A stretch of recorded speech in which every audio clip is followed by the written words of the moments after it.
and welcome to this week's CEO1440 Show, the Mortgage Broker Builder Show, where we talk about all things mortgage, real estate, lead by today, all kinds of things. Our goal here is to help you maximize your 1,440 minutes every single day, hopefully to either make more money, enjoy it a little bit more, but whatever it is, that's why we're here. Got a very interesting guest today. I've had the opportunity of knowing him now for a couple of years, and his name is Ethan Ewing. Not at all related to JR or Bobby Ewing, I don't think. I'm going to ask him about that. You do look a little bit like JR Ewing, and that's dating us as far as the age. And founder of a company, ProPair, has been in the lead game for a lot of years. And we're going to talk about credit triggers, leads, the market, mortgage, kind of all kinds of things in and around leads and how you can do them more productively. So, Ethan, welcome. It's awesome to be with you, John. I appreciate it. And yeah, looking forward to talking some marketing, some lead stuff. That's my background. So I look forward to digging in and see if we can find some nuggets for some of your listeners for sure. Yeah, well, and let me just tell you, so my listeners are kind of a wide range of people, a lot of mortgage brokers, individual, salespeople out there, but also we've got everything from the C-suite to the trash collectors out there, but very mortgage specific. So touch whatever you want, wherever you'd want to go. And I think that the one thing that is pretty consistent is people are aspiring to try and do a little bit more. So it might be the little guy that just started his brokerage a year ago, but they have aspirations of maybe using you in a year and a half. Yep, that's so awesome. I would say it's wide open. That's so awesome. Let's just kind of kick it off. I kind of first heard about you. You were with Bills.com, it's kind of where the introduction is. You're now with ProPair. So just kind of walk us through time. How'd you get started in the mortgage space? I know nobody goes to college to do it. How'd you get here? Where are you at today? What you doing? And how do you kind of serve the industry? So great question. So thank you. I actually sold my first loan in 1992. So I was a loan broker way back when, in the early subprime days, Alt-A days, whatever we want to call it. I think Amresco was ultimately ended up owning that loan, if that name triggers anybody. I ran an origination shop after college. I did not go to college to originate loans. For 3 years, I ran an origination shop, had a $5 million warehouse line.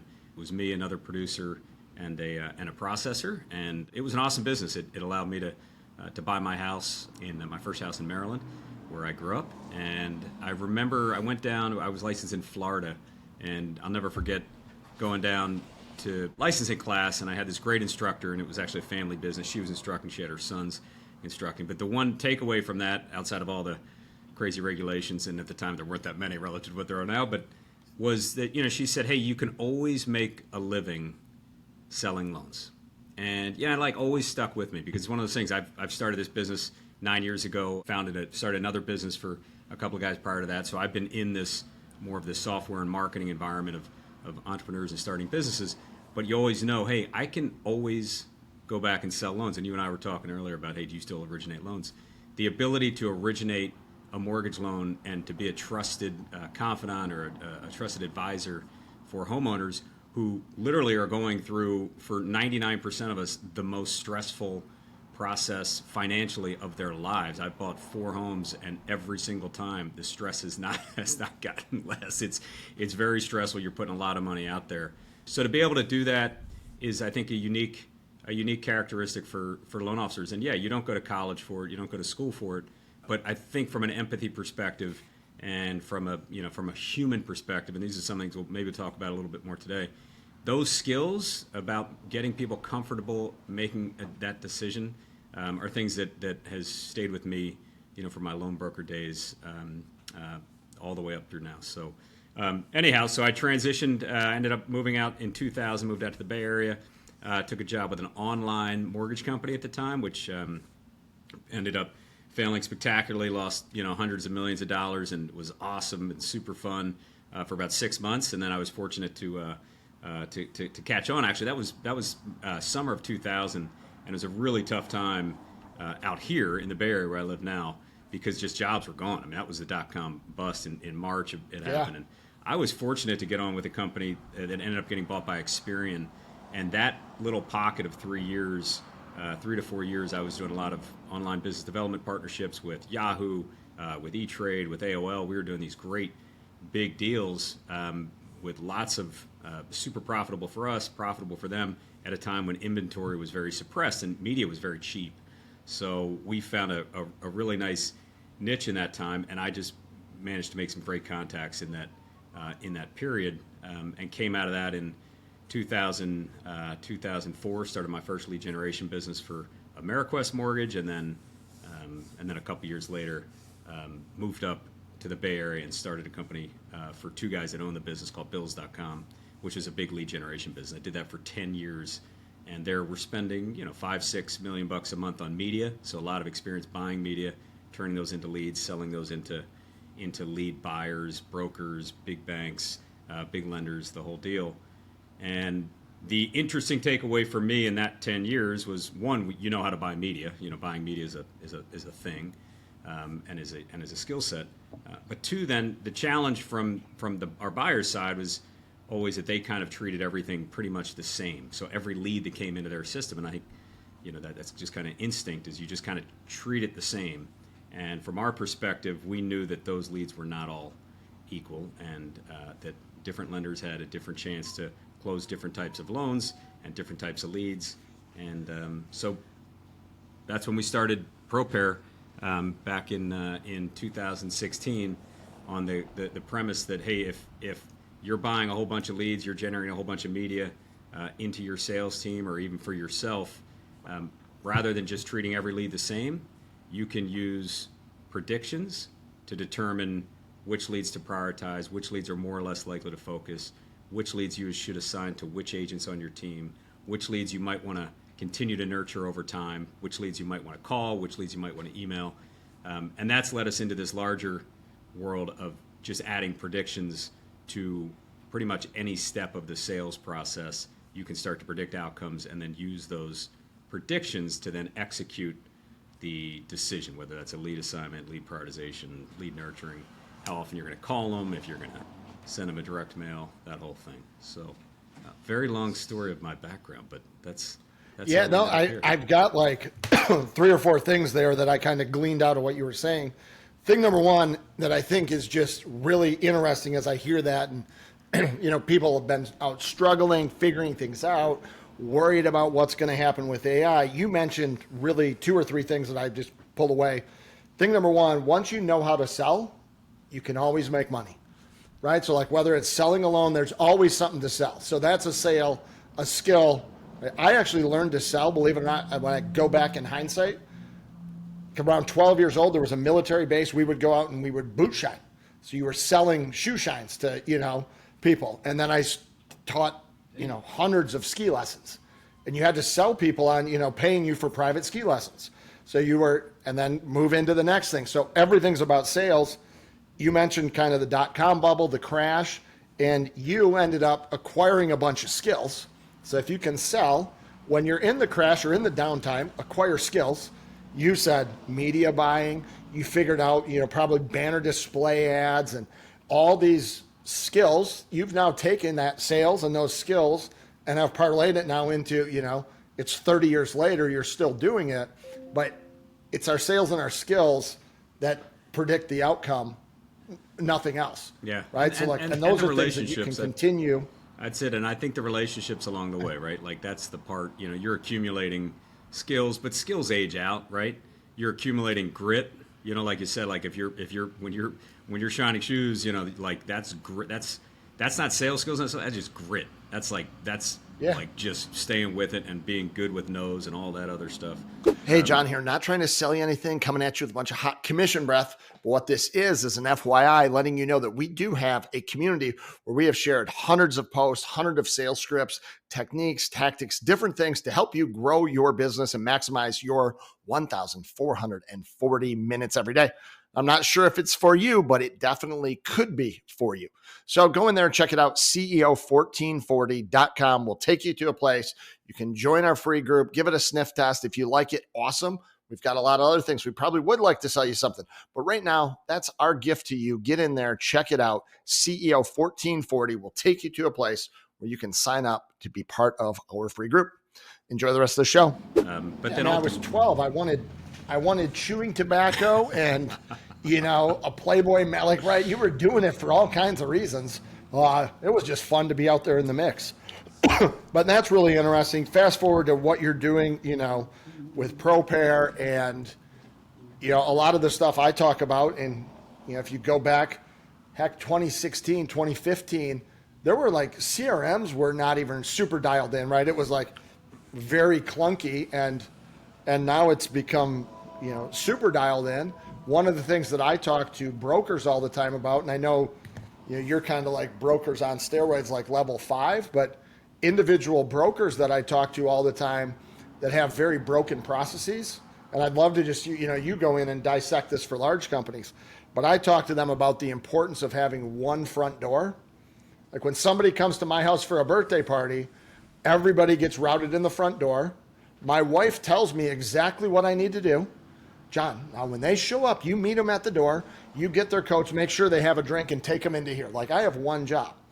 Well, like, leads come in your system. I don't put the kids with the old people. I got to take the kid to the basement. I need to know where to place them. So you have like this thing that happens that's standardized. Imagine if nobody checked the door and they just came in. You'd have some people with shoes on, some people all over. There'd be coats, like your house would be chaos. Yet I see it on the broker side a lot. They have zero process, right? They get leads from WhatsApp. They get leads coming in 16 different front doors, and then they're all over the place, and then they want to know why they can't scale or why they can't convert. Well, it's because you can't convert, traffic in your house if people are climbing in the windows. Looks like Animal House. So, and I know you guys do a really good job of that. So it'd maybe like to just hear kind of like ProPair. I would say what you guys do is you optimize. If somebody's out buying leads on scale, what you really do is you sort, prioritize, and optimize. You help them get the max conversion out of those leads. Is that kind of like a good analogy, like a good definition of what you do? Yeah, nice way to think about the benefit for sure. But teeing off what you're talking about data organization, right? Because we have the benefit. Our customers typically are anywhere from 20 or so centralized sales agents, loan officers, bankers, up to a few hundred. And typically in those shops, they have the data organization is done for them, right? So for us to come in, we then will take their data, we'll use 3, 6, 12, 24 months of historical data, and we'll build them custom models to tell them now which of their new leads coming in are most likely to convert, maybe least likely to convert, they shouldn't spend time on, they should spend time on, which of their team, which of those 20 or 30 or 100 or 200 sales agents should get which lead, so you can actually match a new lead to one of the sales agents based on what they've historically done. It's a recommendation engine for each sales agent. But like at the core of that is, like you said, is like organized data. And so if you're a small broker, if you're a one-person shop, it is kind of overwhelming, right? Because you get a phone call from a friend, you get an email from another friend, you get a note on TikTok, whatever it is, it's coming in, and you've now got 3 new leads. They've all come from different spots, and like taking the time to put those into a CRM and to put those into your lead management system, like that's where the friction is. That is kind of hard to do.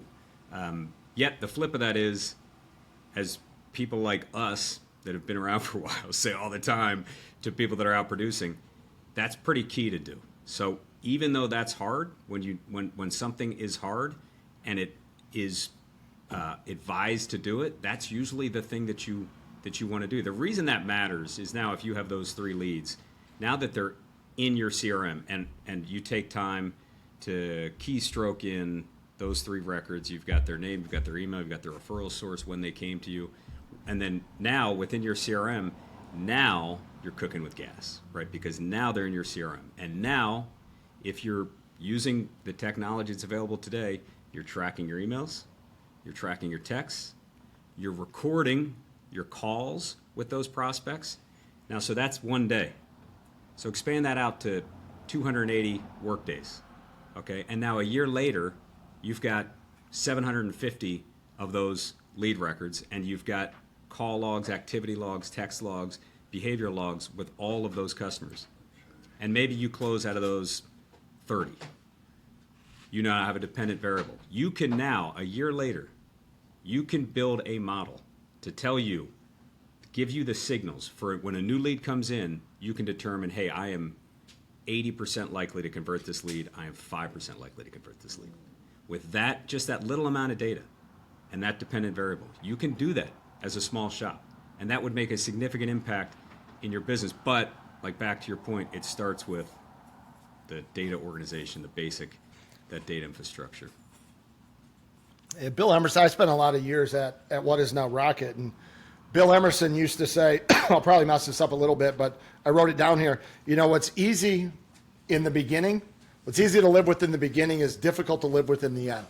But what's hard in the beginning is easy to live with in the end. And, you know, as these things are really hodgepodge and you don't even realize how much business you're losing until you can sit back and understand your metrics. And I'm always blown away when, you know, I sit down with somebody, especially if they're doing lead buy, and I've done, you know, I myself have never worked in a lead gen like stuff like on your end, but I've literally bought, you know, like I've had $250,000 on my own American Express on lead buys, you know, running a brokerage. Like I had to pay off 125 on the 15th of the month to buy my next 100,000 of leads, right? And you're just rolling through hundreds of thousands of dollars on your American Express. People think it's crazy when I tell them that, like, oh no, my American, like I could have 300 grand go through on my American Express in a month. Yeah. They're like, really? I'm like, yeah. I know when the market moves the other way and you lose 75 grand, like you can do it really fast if you don't understand. But that's something that's really interesting. I have a picture that I share with people that's a front door, and it's got 4 segments, and the buckets are this: now, right? So if somebody comes in, you move it to now, you take certain actions. Not now, you take different actions. Nurture, you take different actions. Or not sure, right? You just don't know where to place them. You have to take different actions. And I see so many people, especially on the broker side, they get all hung up on this. I'd love to hear your take on this. They get all hung up on this like verified pre-approval. So let's say you and I are talking about doing a purchase, and they're going to badger the shit out of you until you send them your paycheck stubs. And you're like, I've bought 4 houses. I can buy it cash. Me getting qualified is for you. It's a benefit for you. It's of zero benefit for me. And they like badger the shit out of these clients, and they lose all the 700 FICO with 780 FICO with 20% down. They just don't do that client because they want to give you a verified approval. And I tell them, like, dump that. Like, it's great for the person with a 580 FICO trying to scrape together 3%. Do you guys glean stuff out like that? Like, hey, maybe you don't want to push this client and just stay in their inbox because they already know they can qualify. Like, can you pull that out of your data? Is that stuff you guys see as well? Yeah, for sure. See, like that initial right there of hey, a certain type of prospect in a, maybe call it a rate shopper, the higher end credit customer who kind of knows they just want to get through a transaction. That type of person relative to the other bar you described, which is, hey, they're gonna need some help, right? They're trying to figure it out. They need advice. It's not a straightforward decision. They got some stuff they got to work through in their financial portfolio to be able to qualify. So like there's some hair on that. Yeah, those are 2 different types of customers. So like if you have we use a recommendation engine, and so the recommendation engine will basically say if we've got John and Ethan, those are our 2 loan officers, and multiply that times 50 or 20 or whatever it is. Right. But those are our 2 loan officers. I'm going to look back at your history, and I'm going to see that John's got, over the last 12 months, John's got 35 closed deals. And the model, the recommendation engine, is simply going to identify the characteristics, the common characteristics of all of those closes out of what he got. Let's say you got 1,000 leads, you closed 35, you got a 3.5% close rate. Then what it's going to do is now when that next customer comes in, whether that's that rate shopper, whether it's the person with some hair in it, whether it's a person in the Northeast with a smaller loan on a second home, whatever that profile is, that recommendation engine is going to run that new profile through and look back and define and find the patterns in what John's closed and say, hey, John is either a good fit for this prospect or not as good a fit relative to the rest of their teammate, relative to your team of 40 or so loan officers. So yeah, that's that pattern recognition, the ability to go back and look at a big spot of data and to be able to pull out that recommendation is exactly what we do. Similarly, if you're nurturing, say, 1,000 leads inside of a CRM, and you want to identify, okay, well, I only have time to call 500, and I want to send text to the other 500, or I want to send it to an AI agent, We'll build a recommendation engine that will tell you which of those records should be called, which of those records should be sent to an AI agent, which of those records should receive a text, which of those agents should be prioritized right now for your loan officer to make a follow-up call today, because those are the highest value records and you want to get in front of them. So yeah, there's tons of power in that data, and CRMs are really the ability. We don't have a CRM. We're the data layer. We're the predictive model layer that sits behind a CRM, marketing automation, a dialer, and we then give the values that then drive the behaviors of those systems.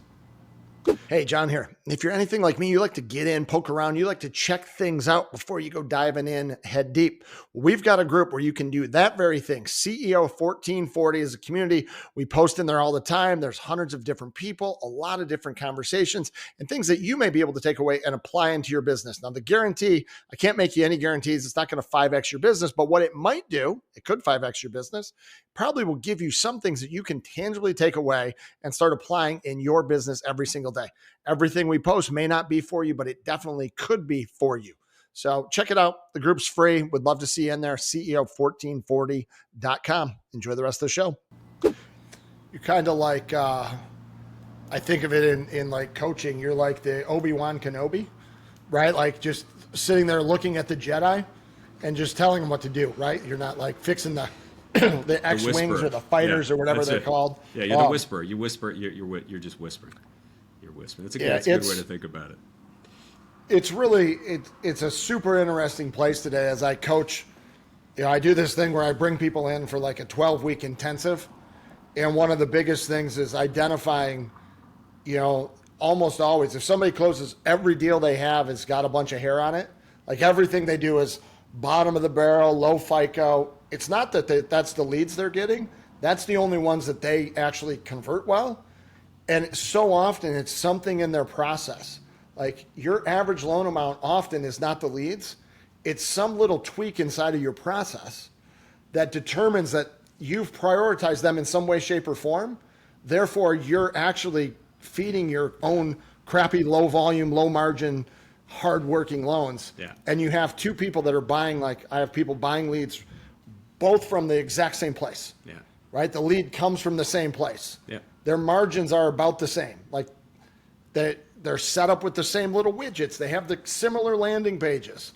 And one writes $650,000 loans, you know, and it's $650. Then they make 1 point on it. They make $6,000. Like the other one's doing $260,000, 580 FICOs, you know, and they're making still the same 1 point because they were on a rate table and one's making a third the money for 2 times the work. Yeah. And it's a tweak in their process, not the leads. And they'll blame the leads or they'll blame, you know, whatever. They'll blame bank rate or wherever it's coming from. They can, a lot of blame being pointed, but nobody looks back and says, well, why is that happening? Here's why it's happening.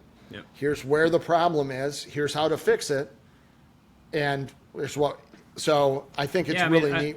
I think to your point, like you get what you prioritize, right? Like you get what you prioritize. I mean, in life, I mean, for all of us, you know, like if you prioritize exercise, you're going to be fit.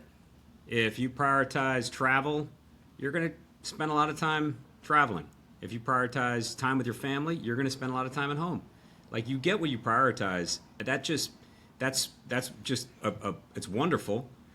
But being deliberate about what you're prioritizing, that's the issue that we, and you struck on it. That's the issue that we initially were really trying to solve for lead buyers is the lack of like deliberate prioritization around what's coming in, and just saying, hey, look, I'm spending $350,000 with LendingTree, and I mean I should be converting at X, and what the heck's happening, right? Okay, like. That $350, great. You're spending that money. What are you doing with those leads? What's happening to those leads when they come in? If they're just coming in, they're going through the process. You may have, there might be some adjustments in your process. But if every single lead is being treated with the same exact process, you're setting yourself up to really struggle and not compete because the other leg or 2 legs or 3 legs of that lead are being purchased by shops that are deliberately prioritizing within that sales queue. They are executing, and they know, I know what this lead is. I know if it's good for us or not. I know who it should go to, and they're going to out execute you every time, just because that's, they've prioritized that, and that's what they're going to get. Yeah, and I think as we move into more of an analytic type, like a predictive world with AI and stuff, that person that's got a PIW and a property inspection waiver doing a rate and term refi, Yeah. the person that can prioritize that and can move that up the funnel, and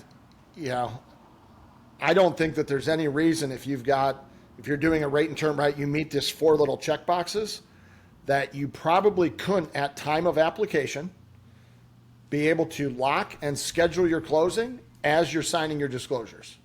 Yeah. I think it would be right. Like, I think that they would be able to execute that today at a 90% pull through rate. Yeah. Because I know at a 60 LTV in San Francisco, right? Like, I know where you live, what region of the country, predictive, what's going to get a PIW. I know that your DTI is going to fall in line. I know that your value is below $1 million because I can't get a PIW over. Like, I know the model. So right then up front, as you're filling out the information on the back end, my little AI bot's going, and it gets to the end, and I can say, hey, Ethan, you're eligible for our fast path. I can get you a 0.25% lower interest rate because I'm going to lock you for 21 days. We're going to go ahead and schedule closing right now. In order to execute this, I need all of your documents signed in the next, X number of minutes. And I think that companies will be able to just walk you right through, lock, schedule, title ordered instantly, homeowners, everything verified, submitted to underwriting, AU, like AI underwriting, and probably get conditional approval. You'll be waiting on the TRID timers, which completely blows my mind. And worked on a project a couple of years ago trying to build that. And now I can do it with like a large language model, just talking to it. Yeah. Right. So it blows my mind. Do you see anything really cool out there? Like, I have some questions here for you. Anything really cool that you're seeing, or trends or things that that apply to the greater world, but also maybe the individual broker, the smaller guy, things that you would be leaning into right now if you were still on the origination side? Well, I think for individual producers, something that's been invaluable for me, because I'm in sales, just as they are, and the call recordings. And we won't record this call, but I use Otter AI for all of my calls, and it records my Zoom videos. And what it does for me is it gives me a quick follow-up email, which a lot of people are doing. You can get a quick summary, and it helps you. You don't have to take notes, so that helps. But one of the things I've done that I do every month is I pull together all my call recordings from the previous month, and I upload them into Notebook LM. It's a big Google database, and I ask the coach. I have a sales coach, and the sales coach tells me, relative to my last month, this month, what have I changed? What am I doing better? What's happened to my tone? Are there specific things? And typically, the LLMs, as anybody that uses them knows, they start out very nice, right? Very, very flattering. Oh, John, you're doing great. It's so nice that you uploaded your videos. That's a really smart thing to do, So. Yeah. So as you train your LLM, it's you're looking for critiques and for ways to improve, and I think for the average independent broker, but any sales org, leveraging those conversations to the degree that you can is incredibly helpful. You'll just find nuggets. I found a ton of things. One of the things I obviously found is I talk too much. I mean, that's a problem. But you find a ton of things around intonation, around specific suggestions for ways that you can overcome objections more effectively. That's been a super helpful tool for me. Hey, if you're listening to this, quick reminder, we have a free group, CEO1440.com. Jump in there.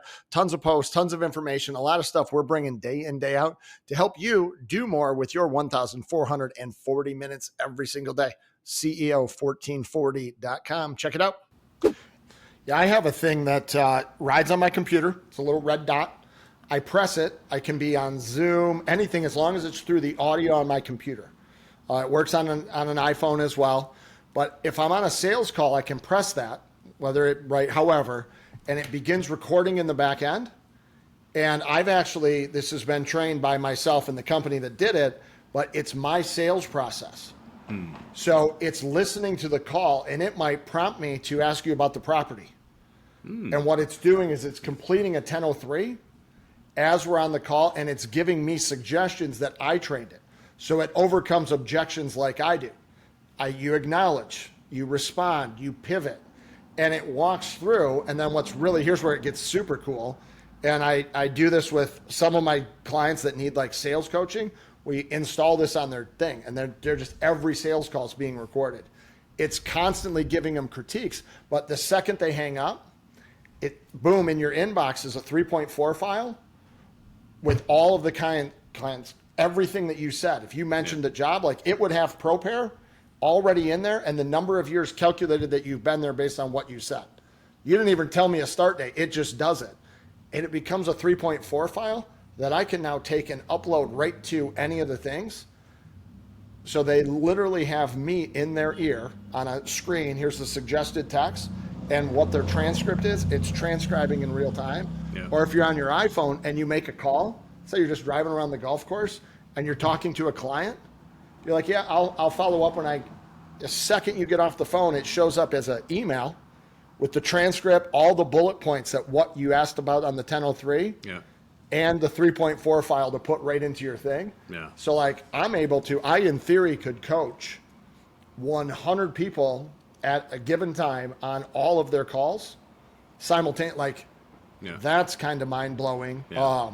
And I'm still making tweaks to where it will overcome objections even faster. Yep. But if I can build a bot with all my knowledge in there to do it, it's not far away from it actually just doing the talking for me. Yeah. And you don't even have to have the human, interface in there. But that's super cool. And if you you have a lot of clients, like there's a company I use for that they put this in, like they do, they've got tens of thousands of companies, they primarily in the call center space. That's super cool, right? Like you could have a company that could get my sales trained bot. Yeah. And it blows my mind. One of the things you just thinking about our conversation earlier, one of the things that certainly for smaller originators think about their pipeline and is we do a lot of work now with portfolio lenders and lenders who either buy a lot of leads or have a lot of customers. And so that's a large static database, but you have a lot of information on that database. So you can predict, okay, when are they going to pay off? When are they likely to pay off? Or when are they likely to go get their next loan? But the same thing I think stands for smaller brokers and individual producers is if you've got that database, you're accumulating that database, you can really start to pick up patterns, and you may need to supplement some third-party data, but you can start to pick up some patterns on when people will be in the market. It probably takes you, I don't think you can start today and get 30 days of data, but if you've got a CRM and you've been using that CRM for the last few years and you've got outcomes, so you've got some loans you've closed or you've got some folks that maybe didn't close with you or went and got a loan somewhere else, that's now your dependent variable. That's the thing you're training on. That's the outcome. And now you've got all of that historical data and their records, and you can train a model and effectively predict then in your portfolio of 100 old leads or 100 old prospects or 1,000, you can predict from 1 to 1,000 which ones of those are most likely to pay off or to get a new loan in the next 60 days. So that's something as a small broker that you can do today. If you're interested in doing that, we don't typically work with small data sets like that. But if anybody that's listening, you can reach out to me on LinkedIn and I'll give you a little guide for how you go about doing that. Yeah, and what so that's was on my thing here is predictive monitoring, trying to figure out when the client's going to do something before they have. So that's a really thing. But what is like the ideal, like what is a company that would traditionally reach out to you? Like kind of what's the small side of where people begin to kind of, one, they need to know that you exist. Two, they need to understand that it's probably something they need. Yep. What's kind of like the size where people start reaching out to you or maybe initial conversations? Yeah, typically your marketing spend is 100,000 plus. That's kind of what we've learned is kind of the limit. So you got to be you've got to have enough marketing coming in where it's meaningful. And you've got to have some history as well. So if you're just starting out, it's going to be tough. You don't have enough data to train on. Typically, we're training on 6 months of historical data. But then So you've got. Go ahead. So like $100K a month in marketing spend, Yeah. which is driving, like, depending on where they're getting leads, they're driving, thousands of leads, you're getting a lot of records. Then that's where, well, I don't have a ton of people that are doing that. There's probably some, Yep. but like the offer there of, something, and maybe even it's something, if you've got a breakdown of like, a little video, like, here's the things that you would do. Yeah, for sure.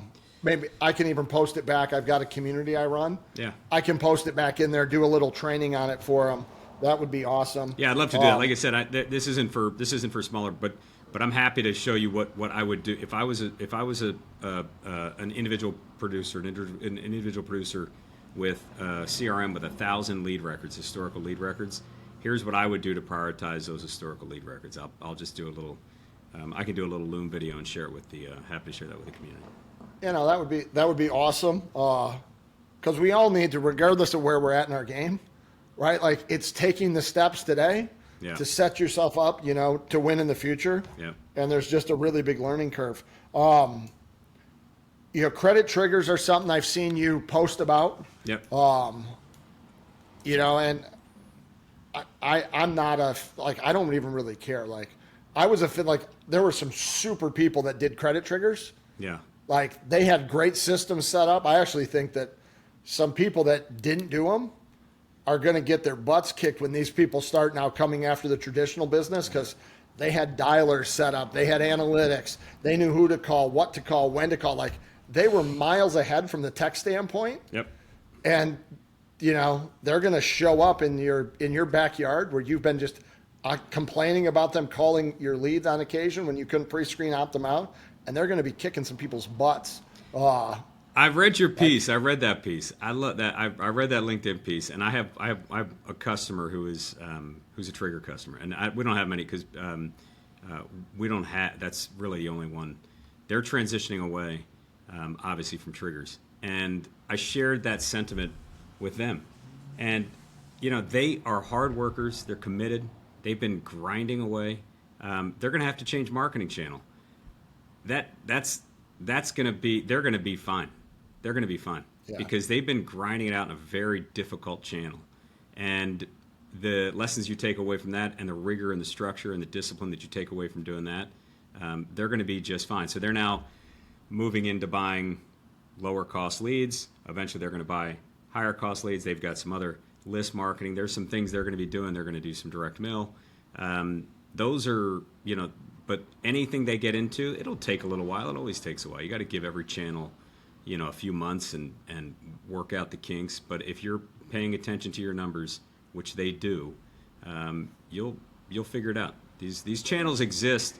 They don't exist because there's not loans coming out of them. I mean, think about third-party lead buys. Third-party lead buys I've spent 15 years in that industry, and we used to get calls just like you said, like, hey, your leads suck. And then we'd get, hey, your leads are great, from like these are the same leads. So it is for the lead buyers and anybody who's spending any marketing dollars, you want to hold your lead buyer to account for sure. But it's your money going out. It's like you mentioned that you're putting $250,000 on a credit card. When you put that $250,000 on a credit card, you want to know how that money's doing, how now internally, how your team is using those leads, because every single lead at that point counts. And that level of discipline and that level of accountability is a recipe for success. If you're just spending and just hoping for the best, it's going to be a struggle for sure. That's not a good form of third-party leads. Hey, I want to get a quick message to you here about adding value. And our industry is terrible at telling you, do this, do that. So many people want to add value to you, but value is not in what I give. It's what you receive and whether it makes sense for you or not. We've got a community, CEO1440, where we post every single day, lots of things, sales scripts, a whole plethora of things. So I don't know what particular things are going to add value to you. They probably all won't, but definitely some of them will. The community is free. Would love for you to get in there, sniff around, poke around, and maybe there's more stuff we can do. But I know it starts because if you're anything like me, you like to get in there, check things out on your own before you go and sign up for some large commitment. So get in there, check out our group. I bet that there's something in there and there's little things that you can do that had you known 6 months ago, you'd be making more money today. Join the group. Look forward to seeing you in there. Have a great day and enjoy the rest of the show. Yeah, those, I know quite a few, and I've worked with companies that do credit triggers right on sales training stuff, and they're not slouches, right? They've been like, I equate it to, they've been farming in the desert. Right? They figured out how to get water there. They figured out how to, and you've got these other people that are sitting like on the most fertile ground in Idaho. And right, like if they don't have sun for 2 days, they get upset. And these guys have been out farming in the desert. And just when they show up in your market, like just watch out because they're savages and they found a way to, they're getting paid base like a fraction of the amount. And it's not uncommon for them to make 300 dials a day. Get told to F off 100 times. They just bang their head against, and like when they show up in your market in your backyard, like you didn't want them there. You would much prefer, I would much have preferred just that hey, do you know what? You're not buying today. Let's do this. How about you and I do this? We're going to, before I pull your credit, I'm going to pre-screen opt you out of credit triggers. Otherwise you're going to get attacked by these savages. Yeah. Does that sound cool? Awesome. I'm going to send you a link. Do this. Don't let anyone pull your credit. Trust me. Right? I do that with all my clients. Yeah. I never had credit triggers. Right? I could just avoid it on 97% of them. So it wasn't a big deal. It was only the idiot that said, oh, let me pull your credit and get you the verified approval. Yeah. And then they get blown up with credit triggers because you triggered it yourself. Like I think of Happy Gilmore, that guy in the background going, jackass. Right? Like when you do that, if your client got a credit trigger, you were the jackass. Yeah. So I don't know. I'll leave it at that. If your clients got credit triggers, for the most part, 80% of it was your own fault. They didn't have to do that. You did that to yourself. Same way you get pulled over for speeding, going 90 and a 70. Like it's not the cop's fault. You were going too fast. You didn't have to. Okay, enough of that tangent. Anything that you would do right now for people? A lot of people are worried about like Rocket Redfin, them buying Mr. Cooper, that they're going to go out and somehow or another cannibalize all of their servicing book. Anything that you would do, maybe I don't have a lot of complex analytics in place, things like that. I know there's a lot of companies that will just notify me, right? It doesn't cost me a lot to put monitoring on my own close clients. Is there anything you would do from that standpoint just to protect your existing book of business? Yeah, I mean, I think the thing, just a lesson from my B2B sales and what I hear is I think you just want to personalize as much as you can. So if you've got existing bars from the last 12 months, I know it helps me, and I don't want to preach to anybody else. Everybody's got their practices.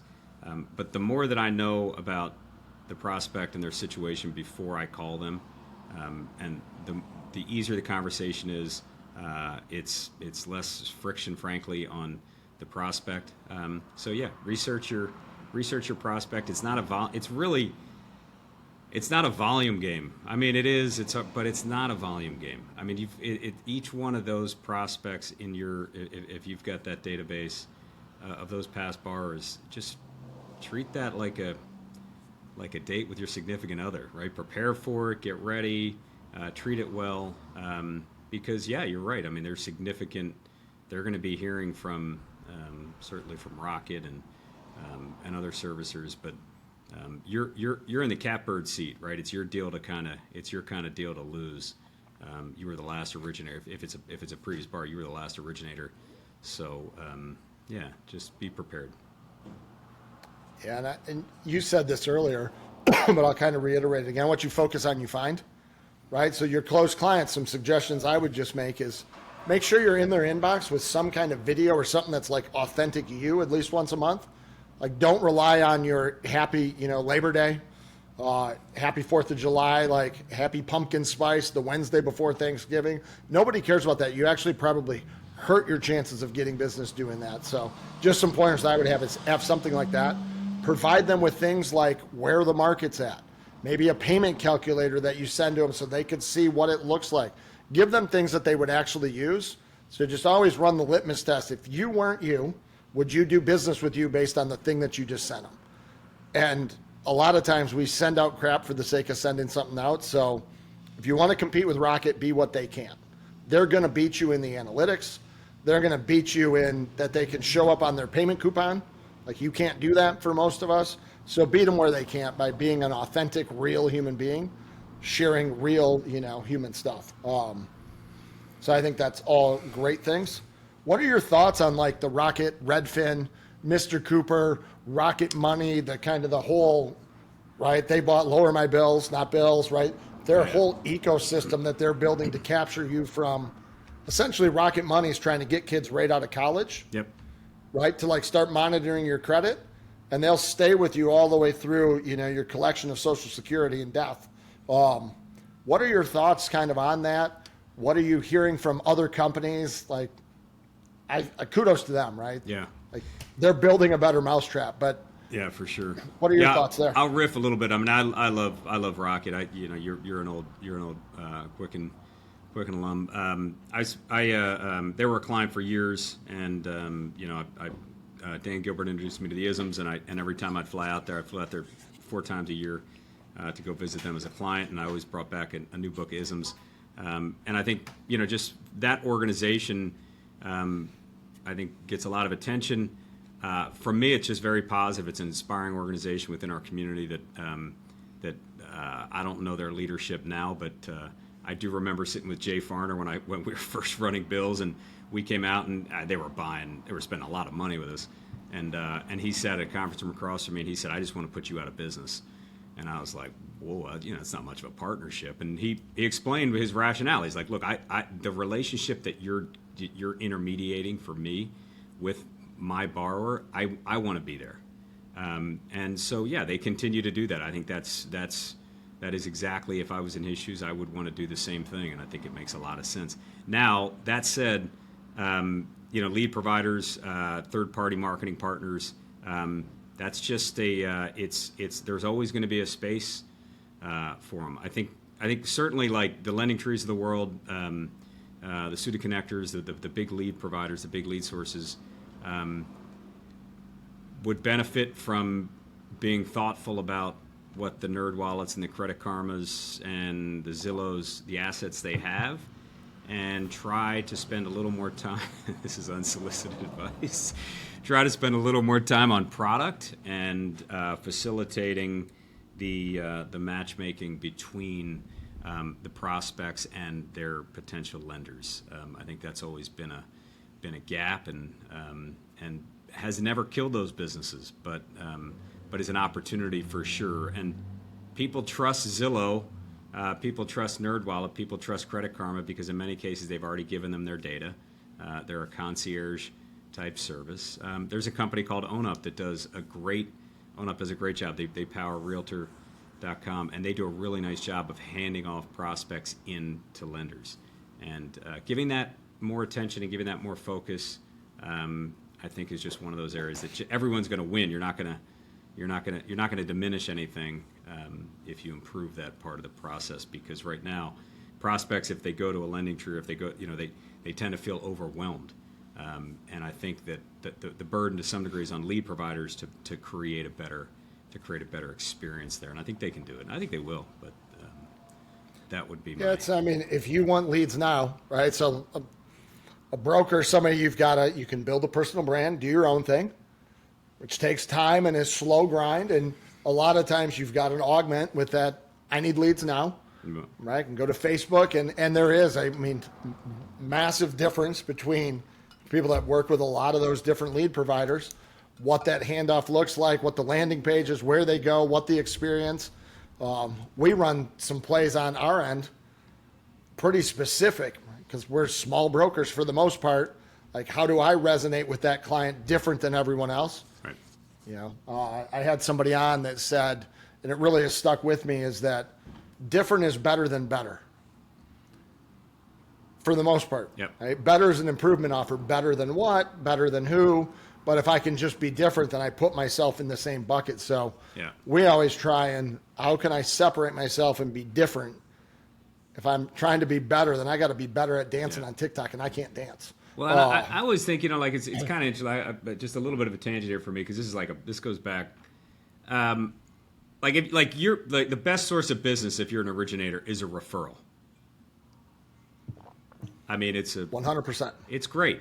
Everybody's happy. Everybody wins. You've been trusted. The person that referred you is happy to refer the person to you. You're happy because you got them. The person's happy to have somebody they know.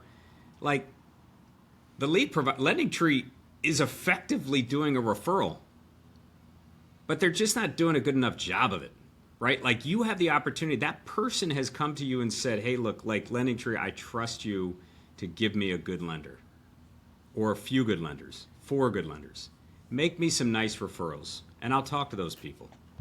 And like that's the part of I think there's such an opportunity there because the referrals are great. Everybody wins with a referral.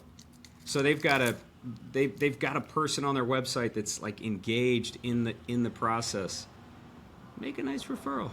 Make it a nice referral. Everybody's gonna the overall global close rate is gonna increase dramatically if it's here's this lender is the lender for here's why we think this lender is good for you. Here's why we think this lender. And I don't mean just bullet points on a screen or on a thank you email. I mean really putting some thoughtful effort into it. Look, right now technology is I mean I'm sure everybody can feel it. We are going through a massive change right now. The capabilities that we have in our businesses is transforming every single day. I'm coding up web pages, man. I mean, I can pretty much do anything, right? Like really. I mean, you can pretty much do anything. So your imagination becomes your limitation. Your imagination and then your ability to work because just because you can do it doesn't mean it's going to be good and doesn't mean it's going to be easy, right? Like if you can build on this technology, if you can leverage the tools that are out there. I use a service called Lovable, which is like the super dummies, approach to coding. Yeah. So I got to work my way up the scale, but I'm in the natural language prompts. But now you recognize, okay, you can start to think through problems. Now, what do I really want to solve? Why do I want to solve it? What's going to be unique about me solving this? Like, why does it matter? Who is somebody else going to care? Do I just think it's cool? So the same type of thing. If I'm an individual broker and I'm out on Lending Tree, hey man, like. You just got a lead from Lending Tree. You can create a little app that effectively you can send it to that customer. You can give them an immediate application. I know there's a lot of services that do this, but think about the services you're doing today and think about how you can customize that experience to, like you said, just be unique. Like just create that environment where you're not just another name where they're going to be bugged and they see your phone number. It's now, hey, this is something a little bit unique. And so the creativity piece is the challenge, and it's the stuff that I'm with my business. We're spending a lot of time on right now. Is how can you creatively explore and use all the technology you have to deliver something that's very unique that provides tremendous value to your customers and the people you serve. And now's the time to do it. I'm like 6 months from now is not the time to do it. Now is the time to do it. I agree with the now being the time for sure, because once rates start getting cut, right, you're going to be trying to fix stuff with the wheels moving on the bus. Yep. And one of the biggest things that I see right now, again, I talk with my coaching clients about a ton, is predation of your leads, right? So let's say you get that lead from Lending Tree. You go through, you make that initial contact. There are some very wily predators out there. You think, oh, Wile E. Coyote. Like the Wile E. Coyote it's probably Zillow, right? Because they're the ones... You're searching for a property, and if you don't have a mechanism to show your client properties, they keep pinging Zillow. Soon enough, they're going to click that Zillow's estimate. They're going to get the Zillow, and they're going to get a Zillow. And next thing you know, they're talking to a Zillow agent. That's a good point. Yeah. And they've wooed you away. It's like your triggers dynamic. It's like if you don't take them off get them off the triggers. Same thing. Get them off the search. Pull them into your ecosystem. You got to put. You have to think about putting moats Yeah. Like, I like that. you got to think about putting a moat around every area of your business, and it can be an app, it can be a widget, it can be a tool, it can be because you communicate at such a high level. Yep. But you've got to do stuff to separate yourself to be different. Because if you leave them to their own devices, like Zillow a couple years ago closed zero. Like they'll probably do 10 billion this year. Yeah. So 0 to 10 billion lands them like they're a top 10 lender. Yeah. And right, where are they getting it? They're eating little incremental pieces. They're just chopping away. Yeah, smart. Yep. And so figure out what leads are important, when to call, what to do. But then once you get them and you've pre-approved them, like a lot of lenders see the pre-approval as the crescendo. Yep. Like they spend so much time getting you pre-approved, and then they send you off to La La Land and never call you, or you're scheduled for a call every other Friday that never happens. Yeah. And then they want to know why. My pre-approvals don't convert. I'm like, no shit, you don't call them. Like you do. There's no reason for them to convert. You're a terrible husband to your wife. That's why she left you. Right? So like, again, same scenario there, but you see it. Like you're looking at lead data, so you can see like right where the fall off is. Yeah, of course that happens, right? Because here's why. So I think it's super interesting. We've been going for a while here. If you were to today step back, everything happened. The only job for you to do is to start a brokerage and begin originating loans. Yeah. Yeah. Lead buy's gone, like all your stuff, like you got all your knowledge, but you got to start at ground one. You got like 5 grants, you got limited assets. Yeah. Where do you start? What's the first couple of things you do like to get up and running? I love this question. See, this takes me back to my to the Florida mortgage educator, and you can always make money. And believe it or not, I think about this stuff like every 6 months. It's like this is my escape pod, right? Like you're like, oh man, if things go sideways. So I think the first thing I would do is I would keep it super simple. And I you made a good point earlier about Bill Emerson's advice, where the things you don't do early come back to haunt you, and the things you do early. And the thing that I've found to be successful for us and for our most successful clients is just to make some decisions around systems really early, and not mess around, and not be grass is always greener. Choose a system, make that determination, but then just start your process. And if it's me, I'm going to choose a CRM. I'm going to choose a CRM, and I'm going to choose a CRM for me personally. There's one I have in mind that I really like. They're good friends of ours. The reason I like them is because, one, they design good software, but two, I know they'll stay up with AI. Has a very real risk of wiping out a lot of SaaS companies. I know that they're positioned to stay ahead of that and to provide me an experience. I don't want to be in a website. Like I'm not in a year, I'm not going to want to be in a website. I won't be on my phone, or if I'm running a business, I don't want to have to log into multiple websites. My AI agents will do things for me with natural language prompts. That's my world. I'm not on a friggin' keyboard. I'm using natural language prompts to execute actions. So I want to choose a CRM that's going to be able to execute that, still store all my data. What really matters is the data. And then, man, I'm going out and if it's me, now this is just totally me. I'm putting a billboard at my local high school. I'm talking to all my local friends. I'm working totally locally. I'm going to talk to a couple of real estate agents, which may or may not have the time of day for me. They got their folks. But I'm going to start just within my own network, and I'm going to start putting the word out that, hey, if you need help and advice on a mortgage, I'm here for you. I'm going to start publishing some content. I'll share a newsletter. I'll just go super local and grow from there. That would be my personal approach. Got it. I like it. And like anything, it would work, right? Local, I just have to stay with it. Yeah, you just got to keep working. I mean, it's not like it's not going to fall from the trees, right? I'll have to wake up every single morning and execute all day, and that's the business. Yeah. So if you plan out your day, right, you set aside the time to actually go and do it, it will work. Yeah. So one last question here: what's the CRM? But in the meantime, I'd much rather do software. I like software a lot more. Yeah. No, I do the exact same thing, right? I always could see myself like in my 60s, just originating just for fun. I really enjoy it. Yeah.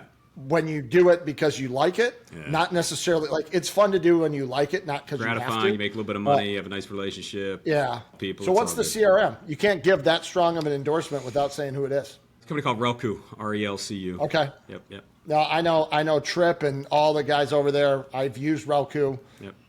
For lead gen, I would probably go out like lead management. They are definitely awesome. Yep. Hard. They don't take individual onesie twosie loan officers. You got to like kind of be big. They will. They'll go where the market is. They will. I mean, I think that's what I mean. You want. Velocify has been the gold standard in mortgage for so long, and they deliberately have not evolved. And so but you look at platforms that evolve features, evolve channels. I think that's who you want to bet on. So Relcu is, if you're in the big time lead by space, I can't think of a better company than that. There's a lot of things that sit on go high level. If you're just like trying to generate a small little business that does awesome, super cool stuff. Shape is nice for that too. So for smaller shops. Yeah. This has been great. So anybody that's still here listening, one, we thank you. Secondly, if you have any questions for Ethan about, inside of the lead space, I reach out to him, when I have questions about, leads, anything lead related, just a wealth of knowledge, super open, great guy. So reach out. We'll put some notes someplace in here for you to, his contact info. He's pretty active on LinkedIn. And if anybody has questions for myself, reach out. If you want to help get your poop in a group and you're a mortgage broker just trying to figure out, what's my next step? What do I need to do? What levers should I be pulling? Reach out. I'd love to have a conversation. You don't have to buy anything. Might try and sell you something, but who knows? It's what I do. I can help. Ethan can help. We appreciate you being here. So thank you all. Have a fantastic day, and hopefully you enjoyed the show. Like, subscribe, do those things. Thanks, John.